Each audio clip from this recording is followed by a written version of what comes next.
You went down a little bit of a conspiracy theory rabbit hole, but I'm like, you're like It's not a conspiracy, it's the economy.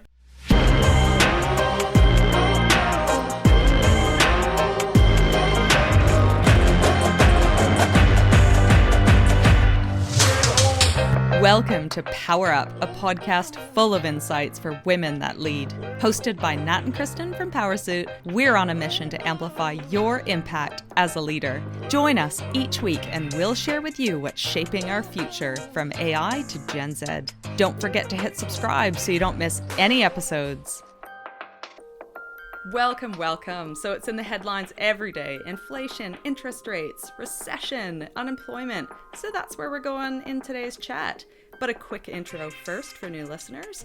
Powrsuit is the leadership playbook you've never been given. Join us to equip yourself with the skills and confidence to succeed on your terms. Nat, we're chatting about the economy. Tell me why. I mean, I think you've really enjoyed researching for this one. Why is the economy important to you? Or interesting? I haven't enjoyed. You have! I know you have. I was texting Kristen all weekend telling her we're going back to the caves. You went down a little bit of a conspiracy theory rabbit hole, but I'm like, it's not a conspiracy, it's the economy. I feel like this has been really great fun for you. No, it hasn't. I feel like this is one of the things that women tend to do, is avoid things that we don't know a lot about. And the economy is something I actually studied economics at school and at uni, but terrified of it. And I think it's because I have this I know enough to know I don't know enough. And the economy is so big and complicated. Yeah. And everything we look at is, I mean, it was like 100 years ago when we went to the New York Stock Exchange, and they said this was actually used to literally be where stock, like animals, cattle, was exchanged like 100 years ago. And now it's the powerhouse of this globalized economy that's so intricate and complicated. And everything's connected. And all the systems are connected, and a little butterfly in New Zealand will cause a global disaster in China. It's terrifying to me. But but I feel like the good news about all of that, all our systems are so interconnected that people need to work together, which is kind of cool. Yeah. But also in that interconnected system is women are actually running it. Yes, please. We make 85% of household purchase decisions. So we control about $30 trillion in spending each year. Yeah. And that figure is climbing. So for us to understand how the economy works, even though I try and avoid it like anything, is actually giving us the ability to play the system instead of following the masses. And in any economic cycle, and we're going to go into that, there are opportunities to make money or build resilience or make smart choices and really recognize that emotions have a lot more to play in the economy than we'd like to think. And being able to grapple with those emotions and control them puts us in the power seat. I love it. Great answer. And I loved your last point about us playing the game as opposed to being bystanders, because that's why I find the economy interesting. 2 quick points. I love drama. And You do? I love drama. Oh my gosh, I do. She loves drama. Which is why I like the news, and I like headlines, and I like things happening, because there's just some endorphin hit I get when big world events happen. So there's always something happening in the economy or politics or news. And so I love the drama. So I am addicted to that, which is why it's interesting to me. But also based on our big thesis at Hatch, which was how to empower people to invest and take control of their wealth, we had a really special concerted effort to involve women to take empowered choices over their wealth and their money. And I think that's why the economy should be interesting to women, because the more we understand how it all works and how interconnected it is, and these opportunities that you're talking about and building resilience, the more financial empowerment we have.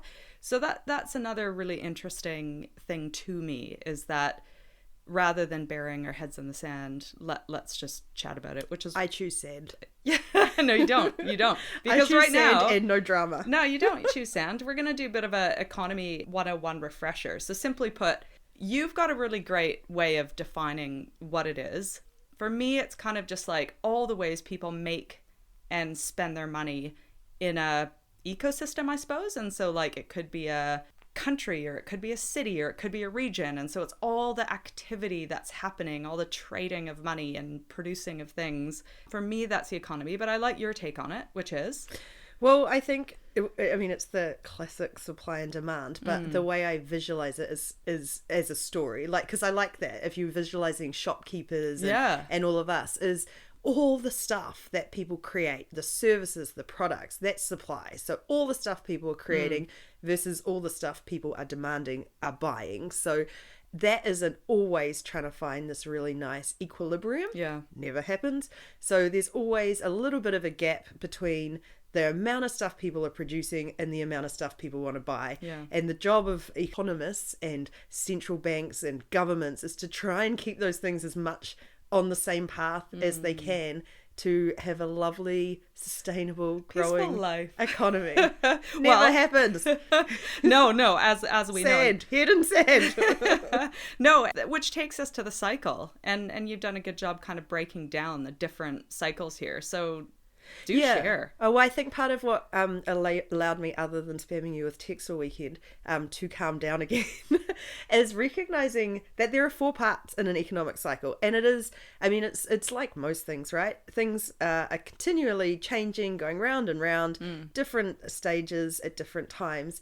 And like I said before, while we all wish the economy was just this stable growth machine and we just live these slightly better lives every year, it's not like that. There are a lot of things that impact supply and demand, like natural disasters, wars, pandemics. Oh, what did someone say the other day about, I read a great report this morning, the state of boards that Alexander PR sent through. And what was it called? It was like parallel crises or something. Right now we're going through 3. We've had a pandemic, natural disasters, and a war. And all of those things impact supply and demand. Which is like the share markets, all extremely predictable over time. We are humans, things happen. We live in a ecosystem where fires and floods and earthquakes all happen. But same with the share markets, very difficult to predict in the short term exactly what disaster will strike and cause havoc. So the 4 cycles are growth, boom, recession, and depression. Growth is what is the nice stage. It's a growing economy lasts on average around 3 years. People and businesses are optimistic, and this is where the emotions come in, which is like mind-blowing for people like me who like rational things. Is it really boils down to people feel optimistic. They feel positive. Usually there's low interest rates, and so people are investing in growth. They're hiring people. They're investing in tools to deliver more stuff for less. They create more stuff efficiently. There's low unemployment. But that takes us into boom time, which is where we've been living for the last couple of years.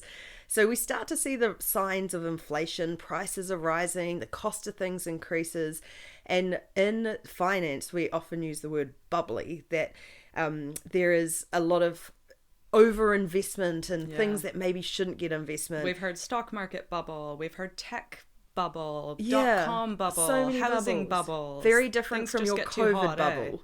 Very different. Yes. These are frothy bubbles. Yeah. Not isolationist bubbles.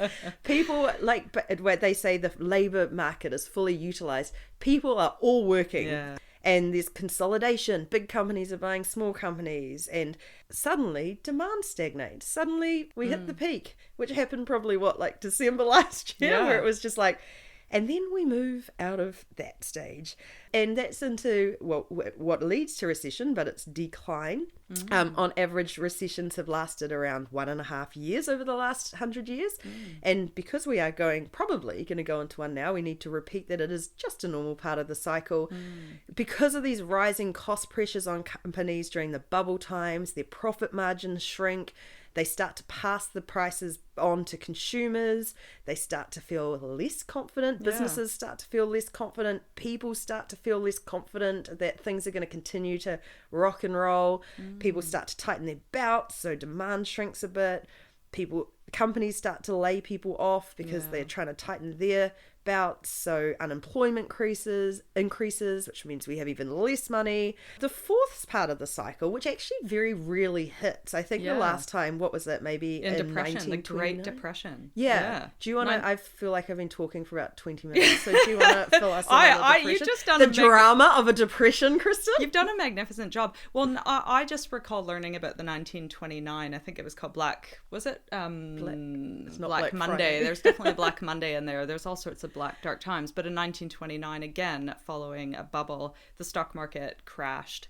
And this recession turned into a depression, and it was effects were around the world. And I think there were a number of factors that contributed to it. We're not going to go into that today. Thankfully, we haven't seen a true global a Great Depression since that time. But I loved chatting with my Nana. She's passed away now at 99, but she has these incredible stories of living during the Depression. She was born before the Depression started, and so she just has stories of living in apartments, little shanties around different towns, and they midnight move because they couldn't pay rent. And she remembers dipping bread in lard. That was their only food, and just such interesting times. But she would have classified her life as marvelous. She had a wonderful life, and they made do with what they had, which was so interesting. So those are some stories that I remember. But I do think one of the cool things about my terror of economics is that we're building the plane as we're flying it, really. So 1929 and actually in 2008, after every big economic shock or really bad thing, people learn from it. And so there is a very small chance that same thing will ever happen again, because we put in place new measures to try and stop it. Every time you hear about these scary stories from the past, we get better. You get better, and we will make new mistakes. Make new mistakes. We are humans. But I loved how you took us through the cycles. Thank you, Nat. Central banks spend a lot of time on they wake up thinking about this cycle and how to keep. Do it. No. Nat would push the panic button, and then we'd all be in depression. But I think they spend a lot of time trying to keep supply demand, as you described, in check. Because in an ideal world, everyone in their economy, every country has a central bank, and they want everyone in a job and a home, buying the things that we need, being able to, the suppliers to supply the things that we need. They want people to be growing, have a bit of fun, investing some of our money. But it is constantly a moving feast. And right now we're witnessing these central banks around the world. One of the levers they use, they have a lot of jobs, but two of the big things that I feel comfortable chatting about is they use interest rates. That is feels like the weapon of choice. It's a weapon. It's a weapon, and they use it to bring inflation in check. And so inflation is that our dollar just isn't stretching as much as it did last year. Like, I go to the grocery store and see a cereal box priced at $13. I mean, there's no cereal in my house. That's insane. So that inflation isn't a good thing, because people can no longer afford to fill their cars and pay their rent and groceries, and it usually have 12 streaming services at the same time. But it does affect. I mean, they're not worried about your streaming services, but they are worried about the vulnerable that can't feed their children. I know you are, but they are worried about vulnerable, and it's usually those are the ones that hurt. So what they do is they use this weapon of interest rates to ease these rising prices and inflation. And that bubble time when everything's starting to rise quite quickly, which we have all experienced. I mean, cereal is one thing, and I joke about of course streaming services, but it is actually quite scary to think. I mean, we quit our job, so we don't earn anything anymore.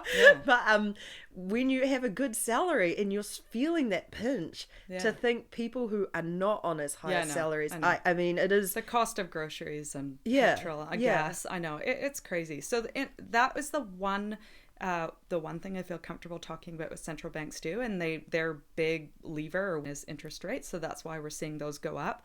And that has knock-on effects. Naturally, a lot of people don't like rising interest rates.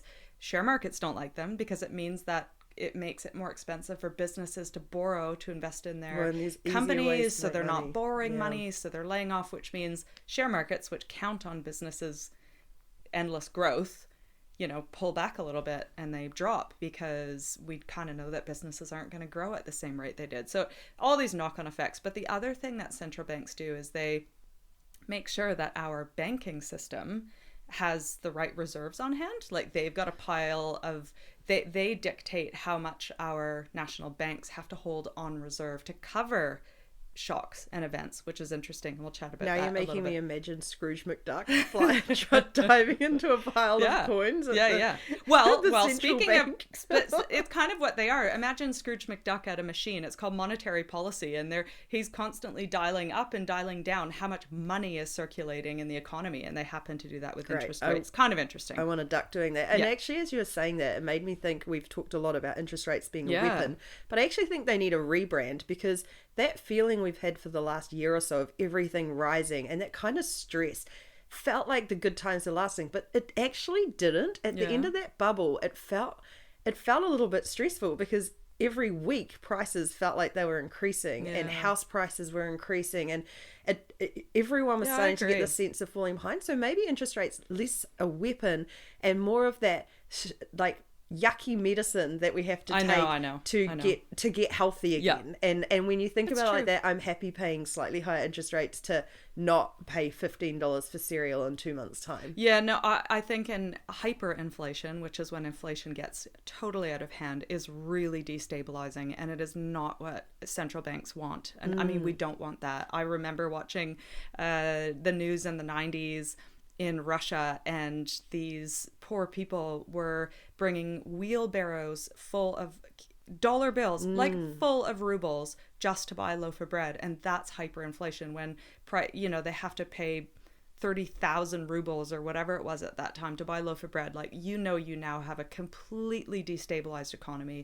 People are going to go hungry. It's just, I mean, I don't know, you can just imagine Lord of the Flies scenario here. So I think, you're right in that it's a good thing. But you know what's so interesting, and we are going to chat about Silicon Valley Bank in a bit. The US government has increased interest rates at an insane speed, like the fastest they've gone from, well, it would have been 0 during COVID up to, I don't know, 4.5 or something it is in the States right now. That's the fastest increase they've made in some time, which is kind of had these knock-on effects that we'll talk about. But it's quite funny, because I talked to an incredible woman, Mary Jo, the other day, who is an economist. I don't know how she wakes up every morning. Kiwi Bank, terrifying job. But she was saying, which I remember when I first bought a house, the interest rate was 6 or 7%. That is quite normal in New Zealand. Recognizing overseas it often is a bit lower than that. It's just that we were so used to 2%. So we're currently at historically quite normal interest rates. That jump, though, was just so fast. Yes, and it's so fast. And so for people caught in that, the rolling over their mortgages now, or looking to borrow money to get into their first homes, as house prices come down, we're paying a lot more. And that's going to naturally pinch. Let's think back to a few economic events so that we can put these into practice and how we talk about it. One I remember very well is the GFC. I've totally forgotten that one. The global financial crisis. I was in Canada. You were in New Zealand. Yes. It was, we recovered quite quickly because we had quite a solid banking system. But when we look at what was happening in the States, a lot of people are pointing to these 3 things that happened that caused this meltdown global financial crisis. And the first was that people were taking big risks in a booming economy. So we knew house prices were going up. And all of these mortgage brokers and banks were like, this is really lucrative, lending people money for mortgages, and house prices are going up. It's an asset that's never going to blow up, an investment that is just going to keep going up and up and up. And we're making a lot of money by lending money for mortgages. So then all this competition started, and everyone and their dog was getting into the mortgage broking business and selling mortgages to people. And what happens when you run out of a normal environment where people have their homes? Thank you very much. We only need so many homes. They start lending more, getting people who shouldn't be in mortgages into mortgages. They're not in a position. They can't afford to make repayments. It could be they're out of work, or they're, contractors and maybe just or they can afford it right then, but they can't embrace any changes yeah, to exactly. interest So rates. so there was big risks taking. Everyone was just and so that was the one thing. The second thing was that there was a lot of borrowing by banks. And so all these banks, we saw this a little bit, these words thrown around at Hatch, margin lending, and it's like you're basically borrowing money to invest. And these big banks were borrowing billions to invest in these packaged up mortgage products. And so they were being packaged up and resold. They're sold to these banks as investments, and actually most of them were really bad and packaged up as good, so that was pretty dodgy. But these banks were borrowing to invest in them.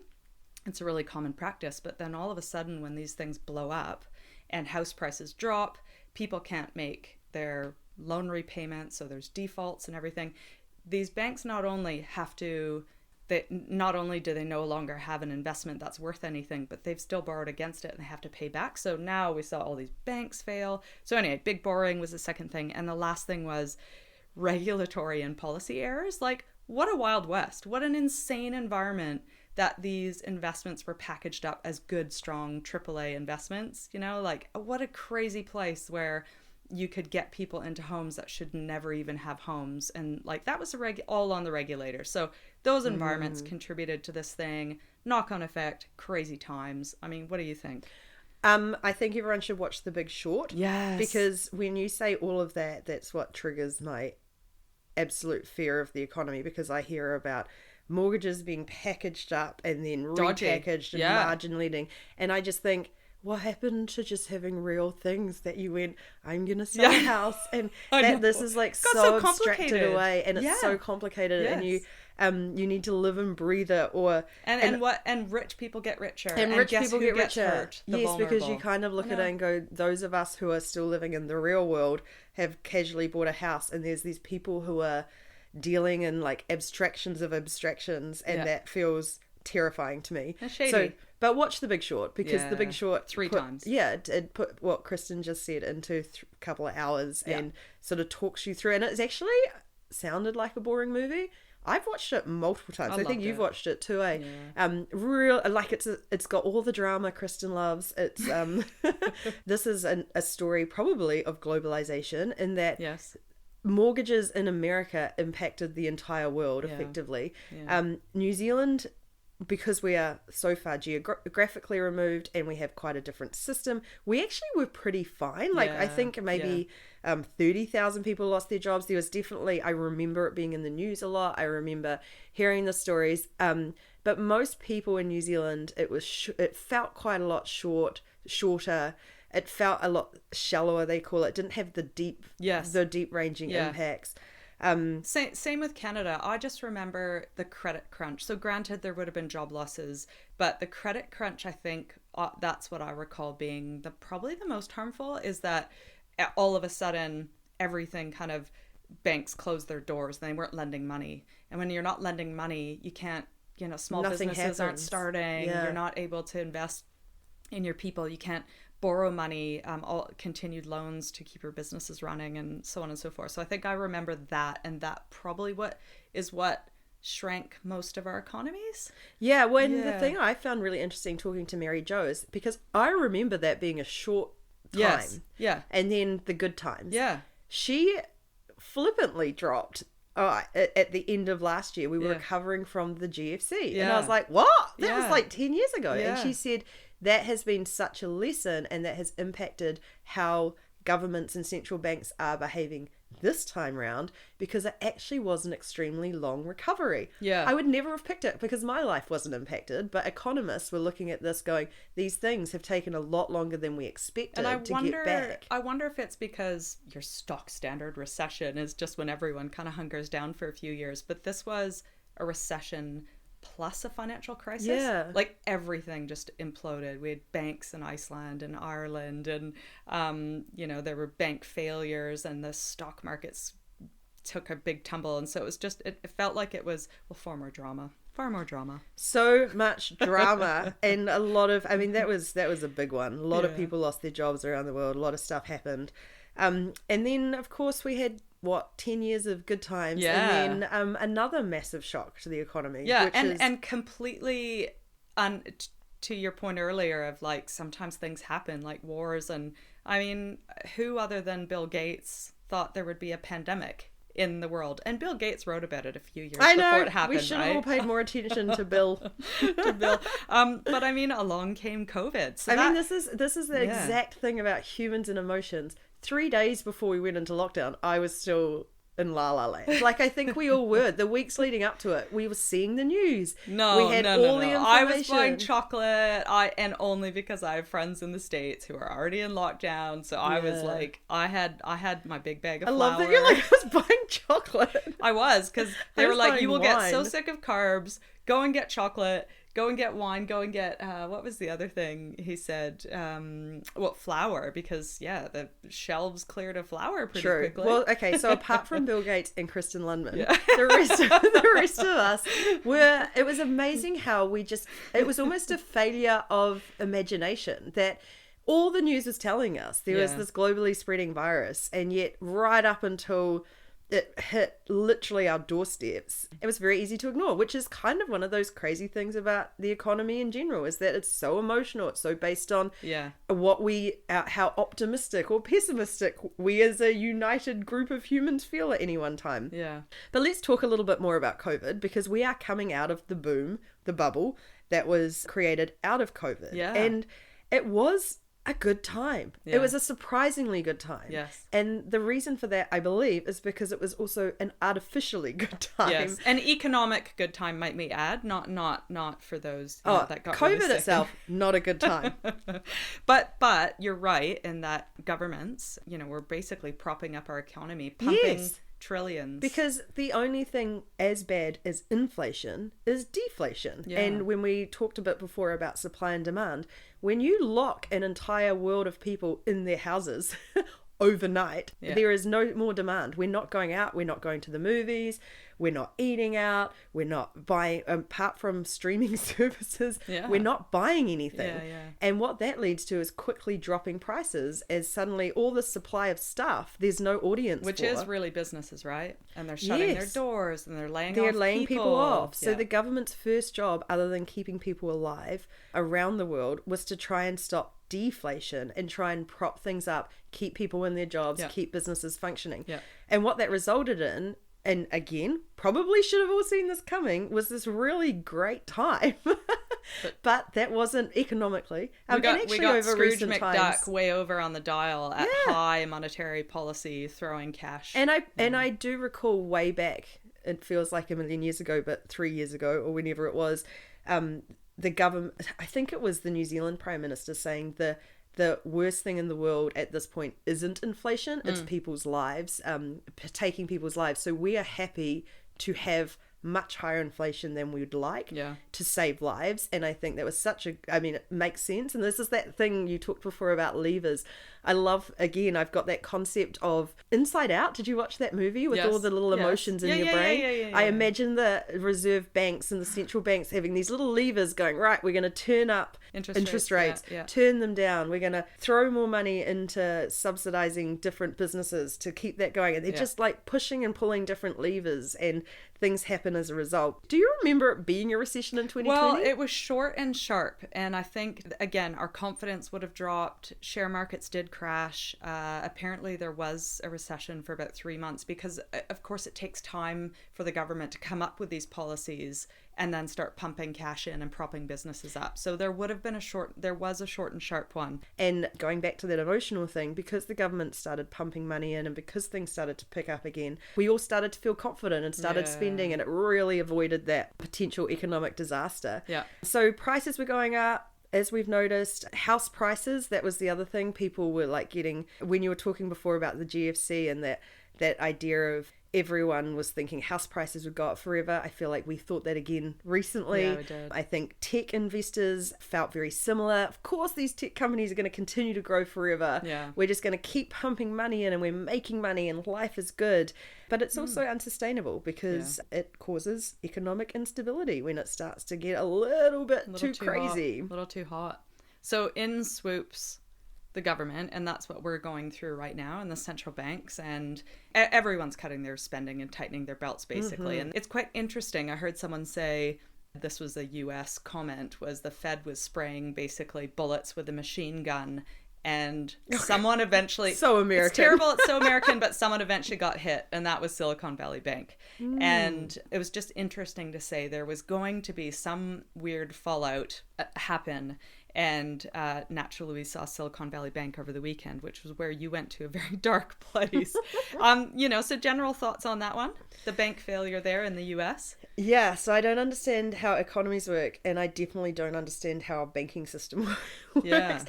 I think when you scratch the surface, it's just that real terror of realizing we believe in this system. We put our money, the whole system is built around banking. Yeah. And I imagine 99.99% of us can't explain what the banking system actually is. Like what happens when you put your $10 in a bank account. It's true. It's and it's all digital now as well. So it's not even invisible. $10. It's a 1 and a 0 on a screen. Yeah.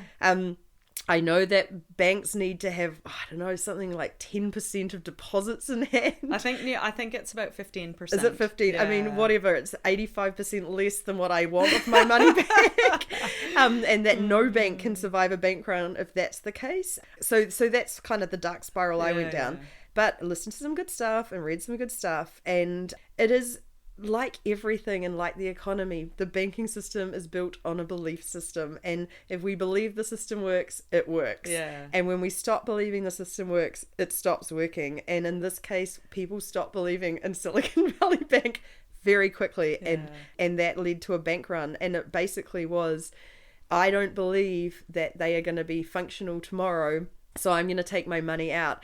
And it's just, in my opinion, a very human story. I think the first part of the human story, I mean, I think you'll go into a bunch of mistakes that they made, but the biggest one and the funniest one to me is they overestimated the loyalty of their customers. They're a bank, and they felt like our customers are going to be loyal, and we're going to casually drop. We just need a little bit more money. And everyone's going to be real chill about it. We support you. And actually they have. They've raised apparently similar or more money last year. And it was, and they just totally missed the human vibe. And that's what, yes, bunch of mistakes, but that's what caused this, is this like just totally miscalculating your audience. And then a couple of really powerful and loud people going, I'm not happy, and hyper connected on Twitter and digital, because they are the tech community.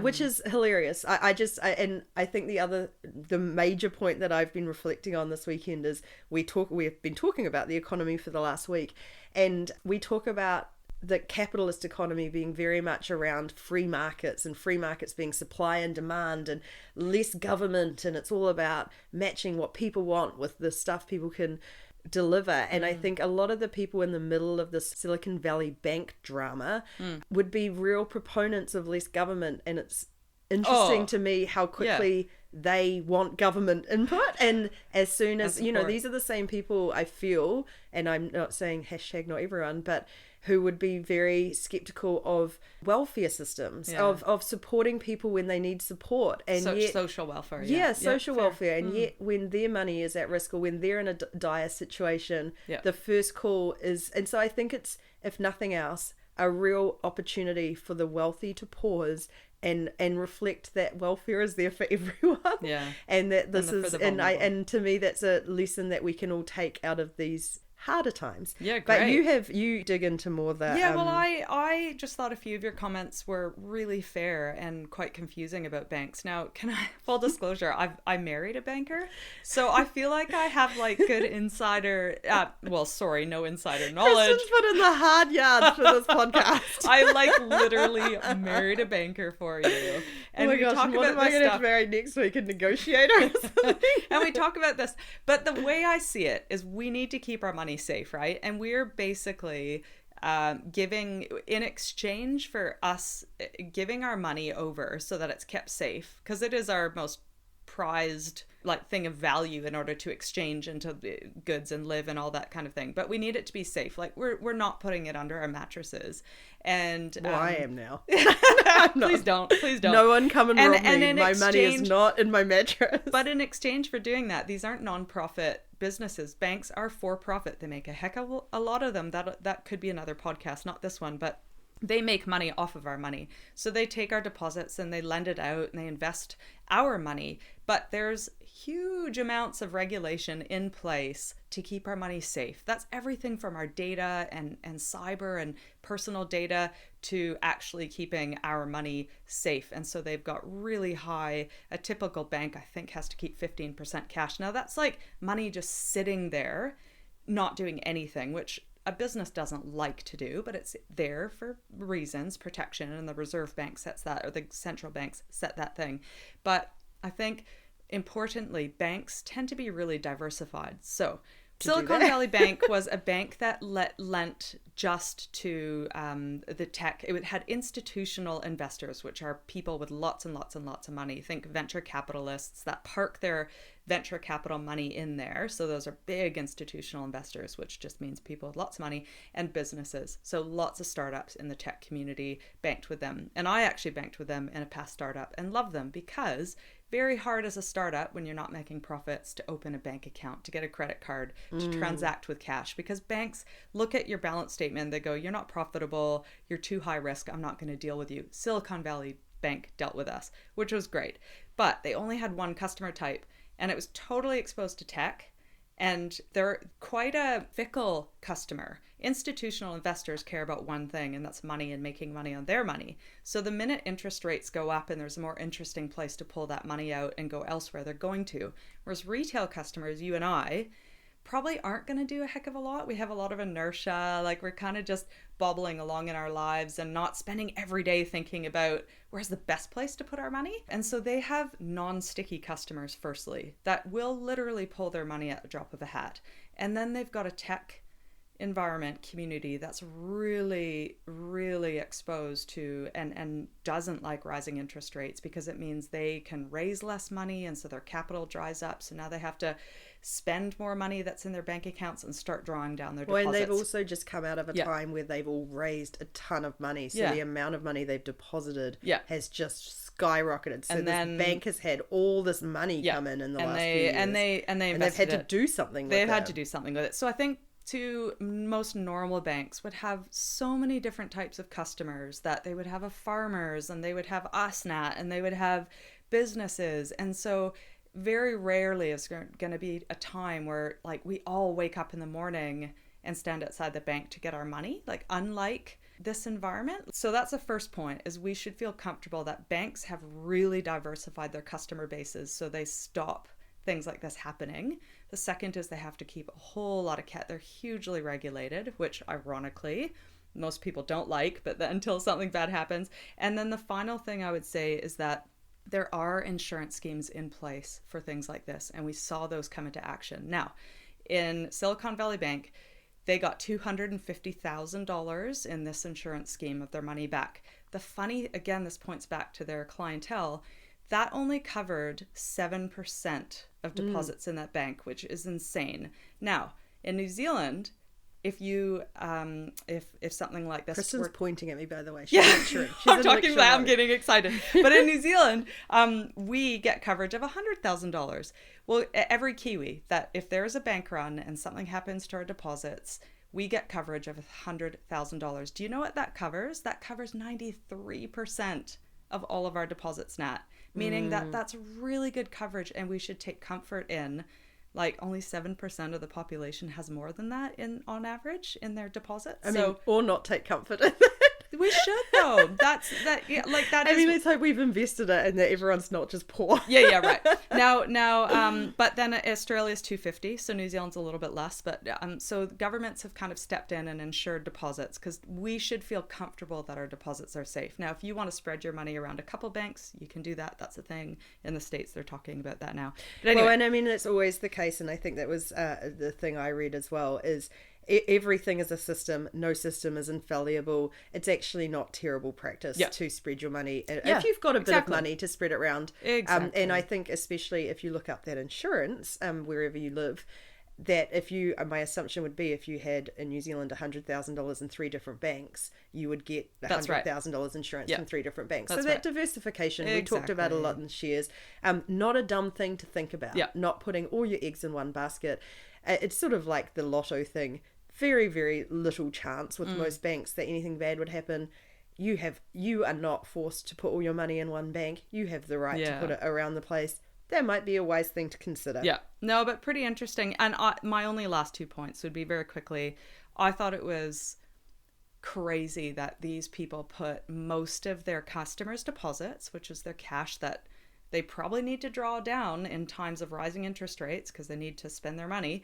They put it all in long-term investments. So I think we should discuss that Yeah. a touch, because that is what caused this, right? Yeah. So they have been getting so much money, this one bank, from all these VCs and all these tech companies who've raised a ton of money over the last few years in the boom time, the bubble.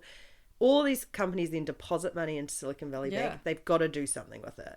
They don't do what a lot of other banks do, lending it out to, and creating mortgages themselves or anything. So their only option was to invest in these packaged up investments, Yeah. which they did. And I think we'll get back to the decisions they've made. Yeah. So they invested all of this money, which is very normal for a bank, into these long-term bonds, they're called. So they locked in low interest. Bonds are basically interest paying. So they went, we're going to invest in all these bonds. We're going to get fixed interest for 10 years. Great. Suddenly interest rates start rising. And if you've bought a bond that's paying out 2% interest and suddenly interest rates are 7%, no one wants to buy that bond. That's Yeah. a dumb bond. They can Yeah. get a better bond. So suddenly they've got all these bonds that aren't worth as much as they used to be. But that was the crux of it, that they announced in this one phone call or this Yeah. investor meeting that because of this overinvestment in these long-term bonds at low interest rates, To raise a the bunch of value money. of those bonds had decreased. So there was a book loss. They needed to raise a bit of money. And instead of what has happened quite regularly, raise money, good, done, their audience went, wait a second, we're not happy with this. No. And We- fair enough. We don't back you anymore. And fair enough. We're I mean, taking why- our money. It's their money. It brings me fear and it brings me comfort, because to think that there's these global corporations whose job it is to pick the future and they didn't pick the future Yeah. makes me feel better that I also can't always pick the future. But it does give, I think it's fair to feel a little bit of fear, because my assumption as Yeah. someone who doesn't understand the banking system is that the people in the banking system do. So when people make, and regulators do. So when these mistakes happen, it is like, okay to oops. feel a bit like, wait a second, isn't Yeah, that no. literally your one job to I know, figure this out? I And know. if I can look at it and go, well, I wouldn't invest all my money for 10 years in a booming economy where the record low interest rates, lock in those low interest rates in my investments. That feels really dumb to me. Yeah. I don't know why they made those calls. Yeah.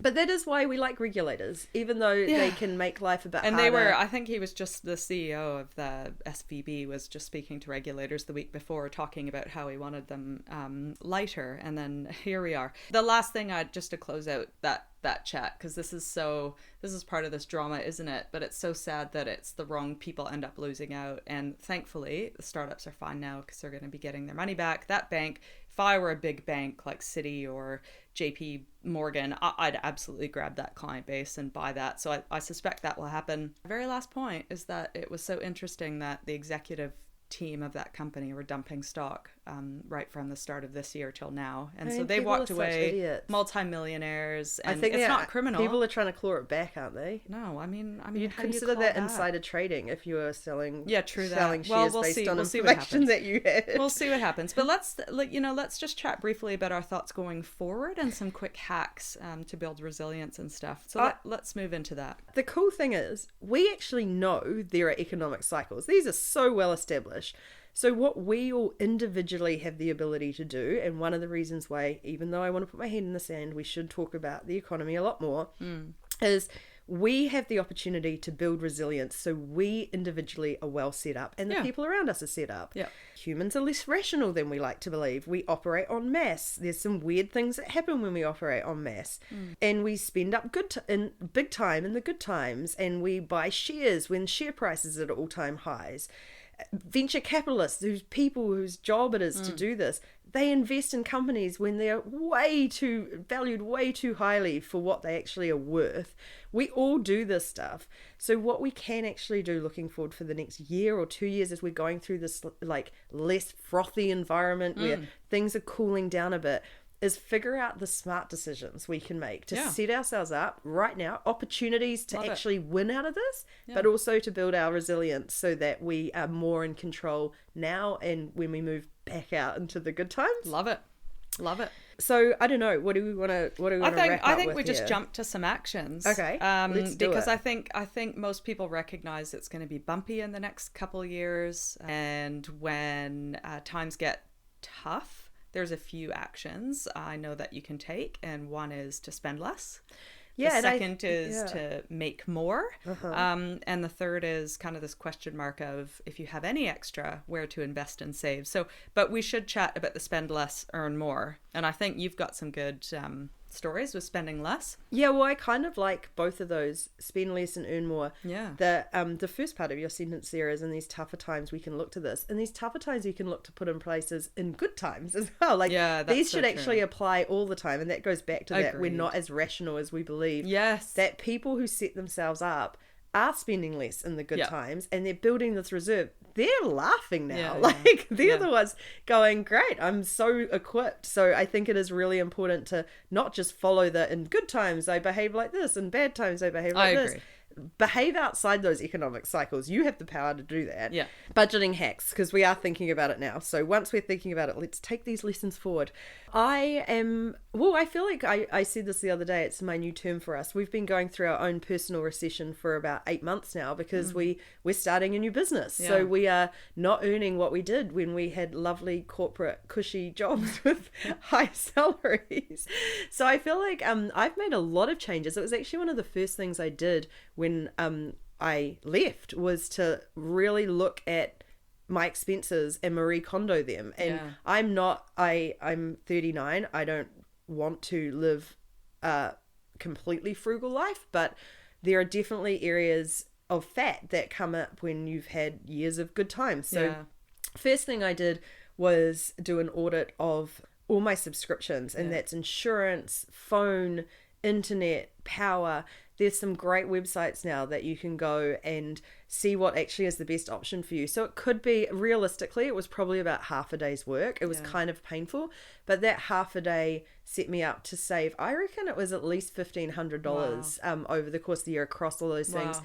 The other tip that I have, if anyone's interested in doing that, is you actually are allowed to negotiate. We always forget that you're allowed to negotiate. Yeah. So I rang my internet provider and said, I've got two options here. I can switch off you and go to the other company that's offering this deal, or you can give me the same deal. Great. You can re-sign me up like I'm a new customer, because they always do those stupid new customer deals. Treat me like a new customer and I will stay with you. And they did. Great. So I think that's one thing. Look at your bank statements. Go back a Yeah. couple of months. Check out your credit card and your FPOS debit card, and have a look at things that don't bring you value. Like Ubers was a big one for me, that I was like, the amount I spend on Ubers, and it's such a double stupid whammy of I'm spending more and I'm exercising less. Yeah. So budget a bit of time for your mental and physical health to walk if you can walk, or Yes. use public transport, because the more we support public transport, the more we get of it. Subscriptions, I've got like 5 streaming subscriptions, which is why it's top of mind. I've cut it back to 1. I can subscribe to one for a month and then subscribe to true. another one the next month. I Yeah. don't have to be on all 5 at all times. Nice. So to me, those are things that were absolutely invisible in my life that really didn't impact me, or had a slightly positive impact, and it saved me a ton of money. Nice. I'm also going to give up eating because the supermarket's too expensive. I know. Well, and I mean, local farmers markets, we're probably going to start going back down to the market at the waterfront, for example. Yeah. That's usually Legumes. great. Yeah, legumes. Beans. Oh yeah, lots of legumes. I have them for left over from COVID. Bags and bags of them. We're going They're to... staring me in the eye every time I open my pantry. Those damn legumes. Grow your own lettuce. Actually, I've started doing that because it really annoys me when I get a bag of lettuce from the supermarket and it goes off within like 2 days. Ugh. And so I just bought some seeds and I'm just planting it. 'Cause you just Yeah. pluck those, like, and it's I mean, funny go because on. it kind of feels like a budget hack, but it's actually not. It's a lifestyle hack. It is. It's like, I don't Yay, have yay yuck to my lettuce. banker husband. He's a gardener, and man, the tomatoes coming out of our ears right now. Oh, I he's love it. very proud of them. He loves them. So, which brings me to earn more. And I mean, we haven't taken that tip very well. have no, we? we're gonna. Oh yeah. No, we haven't. We we're well, we are though, because we're setting ourselves up. We actually are using this recession. We talked about it when we left Hatch. For us, it was, we know we're going into rocky economic times. That's the best time to start a business. We're using it as our opportunity. You can be innovative. Some of the world's best, most innovative tech companies came out of the recession. So here we are, go Powrsuit, but earning more. Unemployment is still quite low, and so there's a really tight labor market. And I spoke to Zoe Wallace, who was an economist, and her general feeling, and this is just her personal view, is that because the labor market is still quite tight, if you are looking for a raise and earning more, if you want to switch jobs and there's an opportunity, probably now would be the time to do it, because as we move into a recession, unemployment is going to go up. You're no longer in that position of power to kind of call the shots with your salary or skipping into another company at higher pay. So if you would like to earn more, Nat and I have done a great podcast on how to negotiate your salary. Have a listen. And now seems like a really great time to do that. We're still, again, people are looking for people, and they're looking for great people. A lot of people, when I talked to Mary Jo, she said the vast majority in New Zealand anyway of mortgages still haven't gone up, like they're fixed, so they haven't increased in interest, which is why we're getting why this is taking a while to kick in, because spending hasn't really slowed down because people aren't feeling it yet. That's dumb. It's coming. Your interest rate will rise. Plan now. The more changes you can make before the pain hits, the less painful it will be. So even if you right now are feeling like, my job's stable, my interest rates are low, I've got 6 months to worry about that. Don't wait 6 months. Do it today, because like you say, we've got this really weird economic circumstance right now where the labour market is still tight. So it's a good time to do it. But also, the more money you start to stockpile now, when those interest rates rise, you've got a little bit of a buffer to help you. And if you have a little bit extra cash, we just wanted to end on kind of where should we be investing and saving. And even though it feels as though the banks are paying us a lot more to have our cash sitting there because interest rates are up, so that means our interest on our deposits are up in savings accounts and term deposits, inflation is still outstripping those. So even though it feels as though you're getting some solid interest there, we started a company that invested in the share markets. We're still strong believers that the share markets is a great place long term for your money to be. There's lots of great platforms out there if you want to learn about investing, if you want to be if you've got some spare cash because you're earning more, hopefully thanks to our other podcast, then it still is a great long term place to be.